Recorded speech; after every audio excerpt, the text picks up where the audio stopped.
So hello and welcome guys to Pulkit Ritolia channel. और आज सभी का स्वागत है इस चैनल पे। और आज हम लाए एक ऐसा डिफरेंट टॉपिक जिसके बारे में लोग कम बात करते हैं। बेसिकली अगर कोई एमबीए करने जाता है, इसलिए उनको सबसे पहला दिखता है मार्केटिंग, ठीक है।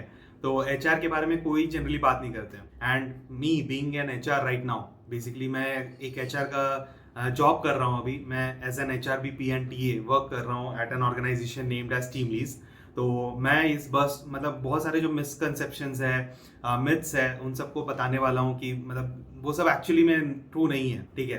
एंड जो आपका प्रेफरेंस रहता है एमबीए में मार्केटिंग करने का, वो भी एक तरह से आपको रीथिंक करना चाहिए। और इस वीडियो में हम बेसिकली ओवरऑल बात करने वाले हैं जो मिथ्स होता है, ठीक है, उनको बस्ट करेंगे। फिर उसके बाद जो सैलरीज होती है एचआर में वो कैसे होती है, and about the roles as well, ठीक है। तो चलिए शुरू करते हैं इस वीडियो को। तो सबसे पहले हम बात करने वाले मिथ्स। तो सबसे पहला मिथ होता है कि भाई HR is not for mails, ठीक है। तो ऐसा बिल्कुल भी ट्रू नहीं है, ठीक है। जहां भी आप जाओ एचआर में, ऑफकोर्स जो क्वांटिटी ऑफ पीपल होते हैं, ठीक है, जिसको मैं बोलूंगा कि मेजोरिटी, ठीक है, मेजोरिटी ऑफ पीपल होते हैं वो ऑफकोर्स फीमेल्स होती है, नो डाउट, ठीक है। लेकिन ऐसा नहीं है कि मेल्स नहीं होते, ठीक है। एक डाइवर्सिटी, एक इंक्लूजन हमें फील कराना होता है फॉर ऑर्गेनाइजेशन, तो उसके कारण मेल्स भी चाहिए, ठीक है। तो ऐसा मत सोचो कि अगर आप मेल हो तो आपकी ईगो पे आ जाएगा कि आपने एचआर ले लिया, ओ माय गॉड, ऐसा, ठीक है। तो ये बिल्कुल भी मत करना।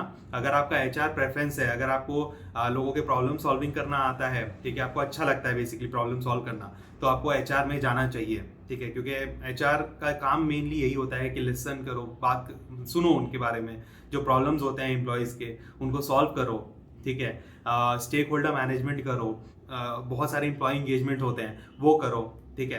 तो ये सब बहुत सारी एक चीज़ होती है जो एचआर करता है, और इसके अलावा और कोई कर ही नहीं सकता है ऑर्गेनाइजेशन में। ऑफकोर्स कुछ कुछ स्टार्टअप्स में एचआर का कल्चर नहीं होता है, एचआर लोग होते ही नहीं उसमें, ठीक है। बट एक मिड लेवल टू मतलब ग्रोन ऑर्गेनाइजेशन में, ठीक है, एचआर की जरूरत होती ही है, और मेल की भी जरूरत होती है, इतना मैं आपको बता देता हूँ। तो अगर आपके पास अपॉर्चुनिटी है एचआर लेने के लिए और आप एक मेल कैंडिडेट हो, तो आप बिल्कुल जाओ, आपको जाना चाहिए, आपको करना चाहिए एचआर, ठीक है। That is what I would suggest. दूसरा मिथ है एचआर हैज नो ग्रोथ। तो ये बिल्कुल ही मिथ है एक्चुअली, क्योंकि अभी भी मैं देखता हूँ मेरे जो मैनेजर है वो एवीपी है ऑर्गेनाइजेशन के, ठीक है। And he is earning way greater, मतलब बहुत अच्छा वो अर्न कर रहे हैं अभी, ठीक है। And it is on the par with the sales people, ठीक है, जो सेल्स में है अभी एवीपी, ठीक है, उनका। और आपके जो मतलब मार्केटिंग के फंक्शंस में है, फाइनेंस के फंक्शंस में है, उनमें जो एवीपी लोग अर्न कर रहे हैं उतना ही वो भी अर्न कर रहे हैं। और अगर आप मतलब देख लो, जैसे मैंने कहीं कोई वीडियो में देखा था कि एक संजीव गोविल करके कोई बंदा था, विप्रो में है शायद, आई बिलीव राइट नाउ, वो सीएचआरओ है वहाँ के, उनको 6 करोड़ मिल रहा है। तो आप ऐसे ही मतलब वो 6 करोड़ बहुत पहले की बात है ये भी, आई बिलीव, ठीक है। तो अगर उनको 6 करोड़ मिल रहा है तो मतलब पक्का कुछ ना कुछ किया है उन्होंने, ठीक है। एचआर में इतना मिल रहा है तो ऐसा तो नहीं है ना कि ग्रोथ नहीं है, वरना सभी तो मतलब सिर्फ 10-12 लाख में खेलते, तो ऐसा नहीं है। एचआर में ग्रोथ है। इनफैक्ट बहुत सारे सीएचआरओज है जिनका कॉम्पिटेंट सैलरी है विद द सीईओ, ठीक है। अभी आप किसी भी एनुअल रिपोर्ट को खोल लो, एनुअल रिपोर्ट में आपको मिल जाएगा सैलरीज, बहुत सारे कंपनीज, ठीक है, उनके सीएचआरओज का मिल जाएगा। तो वो देखो, उसके बाद आप खुद मोटिवेट होगे कि यार है ग्रोथ। तो ऐसा मत सोचना कि इसमें ग्रोथ नहीं है, ग्रोथ बहुत है। एंड ऑफ कोर्स अगर आप बात करो सैलरीज की, ठीक है, तो सैलरीज अच्छा होता है। मैं आपको इस वीडियो में बताऊंगा कि सैलरीज कितने होते हैं, ठीक है, जनरल एचआर के, ठीक है, क्योंकि बैंड वाइज डिस्ट्रीब्यूटेड होता है। ऑफ कोर्स थोड़ा सैलरी सेल्स में ज्यादा रहता है क्योंकि वो रेवेन्यू पे डिपेंडेंट रहता है, ठीक है। लेकिन अब अगर आप कंपेयर करने जाओगे सेल्स का, तो फिर आपको वर्क लाइफ बैलेंस भी कंपेयर करना पड़ेगा। अगर आप सोच रहे हो कि मेरे को सैलरी उससे कम मिल रहा है, तो आपको वर्क लाइफ बैलेंस भी बर्बाद करो अपना सेल्स की तरह, ठीक है। सेल्स में बहुत ही ये है, रक्कस है, इतना मैं आपको लिख के देता हूँ। तो अगर आप सोच रहे हो कि मेरे को सैलरी भी उतना मिलना चाहिए, तो आपको काम भी वैसा करना पड़ेगा। तीसरा मिथ है रंगोली बनाना, ठीक है। तो ये सभी बोलते हैं, ठीक है, मतलब मैं भी जब एचआर चुनने गया था तो मुझे भी सब बोल रहे थे यार रंगोली बनाएगा क्या तू, तेरा काम ही रंगोली बनाना होगा। तो ये बहुत बड़ा मिथ है, ठीक है। Rangoli making is one of the employ engagement activities only, ठीक है। तो employ engagement activities is very important जो एचआर कराते हैं। अगर नहीं होगा तो फन फ्राइडेज नहीं होंगी, ठीक है। फन फ्राइडेज जो होती है जनरली ऑफिस में, ठीक है, वो नहीं होगा। बहुत सारे एक्टिविटीज नहीं होंगे, कल्चरल एक्टिविटीज नहीं होंगे, ठीक है। अगर एचआर नहीं कराएगा तो कुछ नहीं होने वाला।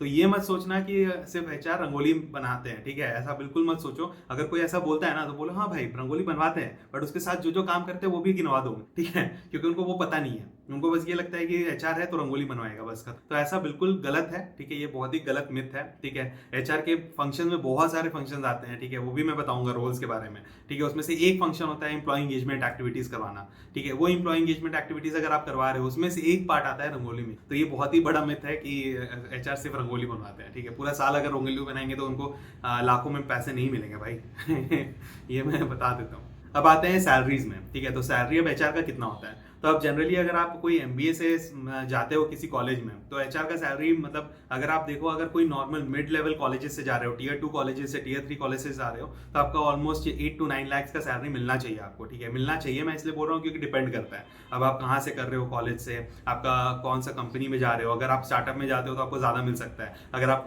वेल स्टैब्लिश कंपनी में जा रहे हो तो थोड़ा कम मिलेगा, ठीक है। उस हिसाब से आपका डिवाइडेड रहता है। अगर आप अच्छे कॉलेज से जा रहे हो, जैसे एक्सेल राई हो गया, ठीक है, टेस्ट हो गए, आईएम्स से हो गया, तो आपको ऑलमोस्ट अराउंड 20 लाख का तो पैकेज मिलना ही मिलना चाहिए, व्हाट आई थिंक, ठीक है। तो इतना सैलरीज आपका मिलता है। लेकिन अब आपको मैं बताता हूँ कंपैरिजन, ठीक है।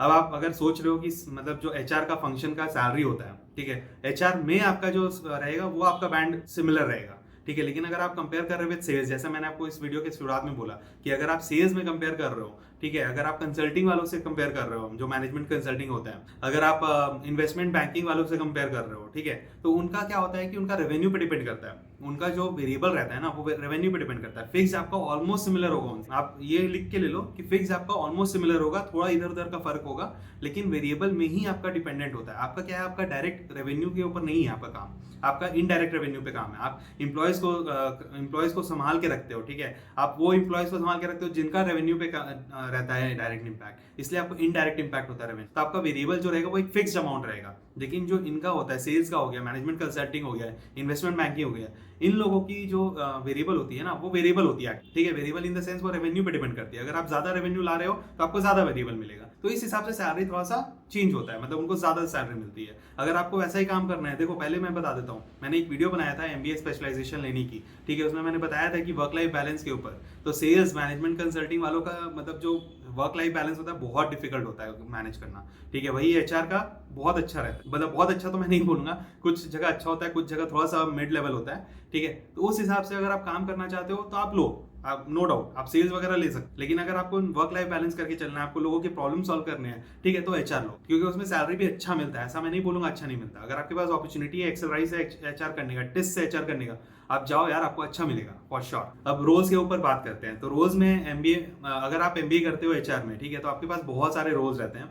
इनफैक्ट अगर आप एमबीए नहीं भी करते हो, मैं इसको जनरलाइज नहीं करता हूँ एमबीए से, ठीक है, इसको बेसिकली अगर आप एचआर करते हो, ठीक है, तो एचआर में आपका कहीं से भी करो, बैचलर्स डिग्री कर लो, मास्टर्स डिग्री कर लो, तो आपके पास बहुत सारे अपॉर्चुनिटीज होते हैं, ठीक है। पहला अपॉर्चुनिटी है एचआरबीपी। तो सबसे इंपॉर्टेंट फंक्शन होता है एचआर बिजनेस पार्टनर। अगर आप कहीं पे भी जाओ तो एक एचआरबीपी तो रिक्वायरमेंट है ही कहीं ना कहीं। अब ये क्या करते हैं, ये बेसिकली स्टेक होल्डर मैनेजमेंट करते हैं, ठीक है। अब समझ लो आपका कोई प्रॉब्लम हो, आप एज एन एम्प्लॉय काम कर रहे हो कहीं पे, आपका कुछ प्रॉब्लम हो गया, आपके मैनेजर से कुछ लफड़ा हो गया, ठीक है, तो अब आप किसके पास जाओगे? मैनेजर के पास तो डायरेक्ट नहीं जाओगे, स्किप लेवल के पास जाओगे तो वो एक तरह से एस्केलेशन हो गया, ठीक है। तो आप एचआर के पास जाते हो, एचआर वो सुनता है, एचआर ट्राई करता है इसको सॉल्व करने का, ठीक है। कैसे भी कर सकता है वो, बेसिकली मैं भी करता हूँ on a day to day basis, ठीक है। लेकिन वो कैसे करता है वो उस पर डिपेंड करता है, वो सिचुएशन पे डिपेंड करता है। लेकिन ये होता है एचआरबीपी का वर्क, जो भी डे टू डे प्रॉब्लम्स होते हैं from CEOs, from other employees, वो सब सॉल्व करने का काम करता है। दूसरा पार्ट है जो कि बहुत इंपॉर्टेंट पार्ट है, टैलेंट एक्विजिशन। अब मैं बोलता हूँ talent acquisition is equivalent to HRBP. अगर आप टैलेंट एक्विजिशन कर रहे हो ना, तो आपको बहुत अच्छा अपॉर्चुनिटी होता है ग्रोथ का।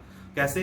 अगर आप टैलेंट एक्विजिशन कर रहे हो, आपका नेटवर्किंग बहुत अच्छा ग्रो होता है, ठीक है। अगर आप जैसे लिंक्डइन से, नौकरी से, आप जहां से भी हायर करते हो, ठीक है, आपका लोगों से कॉन्टैक्ट बढ़ता है, ठीक है, आपकी लिंक्डइन की मतलब रीच बढ़ती है, तो उसके कारण क्या होता है, फ्यूचर अपॉर्चुनिटीज आपको लेने में बहुत बहुत बहुत आसान होता है। तो talent acquisition is a very important function of HR. तो अगर आप एचआर में जा रहे हो, टैलेंट एक्विजिशन नहीं करना चाहते हो, तो आपको रिकंसिडर करना चाहिए, ठीक है। क्योंकि बहुत लोग ऐसा एमबीए करते हैं, बोलते हैं कि यार रिक्रूटमेंट नहीं करना है मुझे, तो वो बिल्कुल मत करना। रिक्रूटमेंट इज अ वेरी की फंक्शनैलिटी। मैंने खुद पहला अपना 2 साल 2.5 साल सिर्फ टैलेंट एक्विजिशन किया है। मेरा एचआरबीपी का रोल था ही नहीं, मैंने पहले टैलेंट एक्विजिशन किया, अब मैं जाके एचआरबीपी प्लस टैलेंट एक्विजिशन कर रहा हूँ। और वो मैं एचआरबीपी पे कैसे बढ़ा, टैलेंट एक्विजिशन के थ्रू। तो बहुत इंपॉर्टेंट फंक्शन है, आप करो टीए, बहुत इंपॉर्टेंट होगा आपके लिए। अब एक और चीज मैं बताना चाहता हूँ, टैलेंट एक्विजिशन में क्या इंपॉर्टेंट होता है। आप समझ लो आप किसी कंसल्टिंग में काम कर रहे हो, ठीक है, उसमें क्या होता है ना, किसी कंसल्टिंग में क्या होता है, आप जितना क्लोज कर रहे हो ना, उस हिसाब से आपको इंसेंटिव मिलता है। आपको डायरेक्ट फिक्स्ड अमाउंट बहुत कम रहता है, जैसे शायद 10-15 हज़ार होगा मुश्किल से, ठीक है। लेकिन अगर आप कोई क्लोजर कर रहे हो, इंसेंटिवाइज आपको होता है, तो आप समझ लो कि अगर 1 करोड़ का किसी लीडरशिप को लाए, ठीक है, उसका आपको 8.33% या 10% आपको मिला, तो यहीं पे 1 लाख आप 10 लाख आपका बन गया। ठीक है, तो 10 लाख आपका जो बना, उस 10 लाख में आपको खुद अमाउंट मिलता है, कुछ अमाउंट मिलता है, जैसे 3 से 4 लाख आपको एक उससे क्लोजर से मिल जाएगा। आपको कितना मेहनत, 10-15 दिन का मेहनत होगा इसमें। ठीक है, आपको इंटरव्यूज लगाना है, आपको बहुत सारे कॉल्स करने हैं। ठीक है, लेकिन आपका वो 10-15 दिन का मेहनत के कारण आपको 3 लाख 4 लाख मिल जा रहा है एक मंथ में, तो वो आप समझ जाओ कि कितना अच्छा। तो that is where talent acquisition is very important. ठीक है, तीसरा फंक्शनैलिटी में आते हैं जो कि है कॉम्प एंड पेन। अब कॉम्प एंड पेन बहुत ही इंपॉर्टेंट फंक्शनैलिटी है, क्योंकि हर एक कंपनी का हर एक साल, ठीक है, कॉम्प एंड स्ट्रक्चर जो होता है ना, कंपनसेशन एंड बेनिफिट्स जो स्ट्रक्चर होता है वो चेंज होता है। ठीक है, जैसे आप समझ लीजिए कुछ मिनिमम वेजेस में कुछ चेंजेस हुआ, ठीक है, उसके कारण आपको चेंज करना पड़ता है कॉम्प एंड में। ठीक है, अब आपका कुछ लॉज के कारण कुछ चेंज होता है, जैसे स्टैच्यूटरी अलाउंस हो गया, डियरनेस अलाउंस हो गया, ये सब बहुत सारे ऐसे अलाउंसेस होते हैं जो डे टू डे चेंज होते हैं, मतलब डे टू डे नहीं बोलूंगा, ईयरली चेंज होता है कुछ ना, तो उसके कारण आपको कॉम्प एंड पेन में बहुत इंपॉर्टेंट होता है ये सबको ट्रैक करना। ठीक है, लेबर लॉस के हिसाब से ट्रैक करना, उसको चेंज करना, उसको मॉडिफाई करना और उसी हिसाब से इंप्लीमेंट करना। तो कॉम्प एंड पेन का भी काम बहुत इंपॉर्टेंट होता है, बेसिकली हर एक बैंड वाइज सैलरी को रिस्ट्रक्चर करना। फिर फोर्थ फंक्शनैलिटी आता है एचआर कंसल्टिंग। एचआर कंसल्टिंग बहुत ही, आई वुड से उसका डिमांड बहुत कम है। ठीक है, लेकिन उसमें अगर आप जाते हो तो आप अच्छा कमा सकते हो। एचआर कंसल्टिंग होता क्या है? तो एचआर कंसल्टिंग होता है, जैसे आप मैनेजमेंट कंसल्टिंग हो गया, ठीक है, तो मैनेजमेंट कंसल्टिंग में आप क्या करते हैं, किसी प्रॉब्लम का सोल्यूशन देते हो। वैसे ही एचआर कंसल्टिंग में क्या हो गया, कोई एचआर रिलेटेड प्रॉब्लम हुआ ना, उसका आप सोल्यूशन दे। तो एचआर रिलेटेड जो प्रॉब्लम आते हैं, जैसे कि आप समझ लो कि किसी कंपनी को लेबर लॉस पे कुछ प्रॉब्लम आया, ठीक है, किसी कोर्ट केस में चल रहा है, तो वो कंसल्टिंग आप कर रहे हो, तो उस हिसाब से आप प्रॉब्लम सॉल्व करना हुआ। कॉम्प एंड पेन में कुछ चेंज करना है या कुछ ऐसा हुआ कि मतलब थर्ड पार्टी में आपको दिया गया, ठीक है, वो कंसल्टिंग के थ्रू आपको आया तो आप उसको सॉल्व कर रहे हो, तो ये हो गया एचआर कंसल्टिंग। लेकिन इसमें पहले बता दे रहा हूँ, डिमांड बहुत कम है। अगर आप ये सोच रहे हो कि मुझे इसमें ही करना है, तो आप फिर से सोचो। ठीक है, आपको मतलब बहुत ही कम अपॉर्चुनिटी इसमें मिलेगा जॉब में, क्योंकि आप खुद अभी अगर गूगल सर्च करोगे तो एचआर कंसल्टिंग में बहुत कम अपॉर्चुनिटीज आते हैं। पांचवा फंक्शन मैं जो बोलने वाला हूँ वो एल&डी। अब एल&डी भी एक बहुत इंपॉर्टेंट फंक्शनैलिटी है एचआर का। क्यों?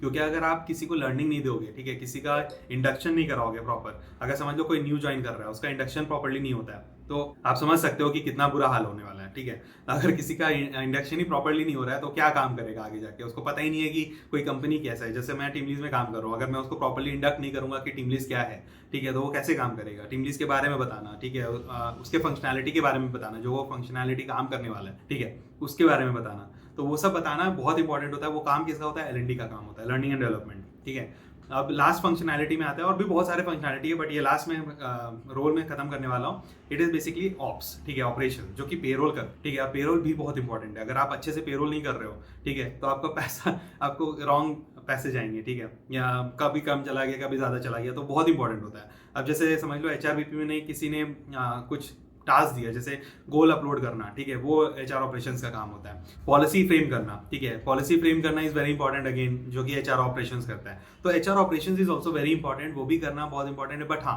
ऑफकोर्स सैलरी का ऊपर नीचे होता है इन सब रोल्स में, थोड़ा ऊपर नीचे रहता है सर। सो ये सब मैं आपको बताने वाला था। तो सबसे पहला हमने क्लियर किया मिथ्स, ठीक है, फिर उसके बाद सैलरी के बारे में भी डिस्कस किया, फिर रोल्स के बारे में डिस्कस किया। तो ये बेसिकली एचआर है। अगर आपको एचआर अपॉर्चुनिटी मिल रहा है और अगर आपको इस पे लगता है कि यार मेरा है, मतलब मेरे पास एम्पैथी है, मेरे पास लिसनिंग स्किल्स है, ठीक है, मेरे पास ऐसा कुछ है जो कि मैं कर सकता हूँ इन एचआर, ठीक है, तो आप करो। आई वुड सजेस्ट कि आप एचआर के लिए जाओ, क्योंकि that is where you are meant to be. अगर आपको कुछ ऐसा डाउट्स है जिसके कारण आप क्लियर नहीं कर पा रहे हो, मुझे कमेंट सेक्शन में पूछो। I would be really happy to help you. तो बताना मुझे जो भी रहता है। अगर आपको इस वीडियो के थ्रू अगर लग रहा है कि मतलब आपको मोटिवेशन मिला, आपको पता चला कि यार एचआर में ही जाना है मुझे, तो प्लीज़ कमेंट करके बताना। मुझे अच्छा लगेगा कि इस वीडियो के थ्रू मैंने हेल्प किया किसी का। Thank you so much everyone, take care, bye bye.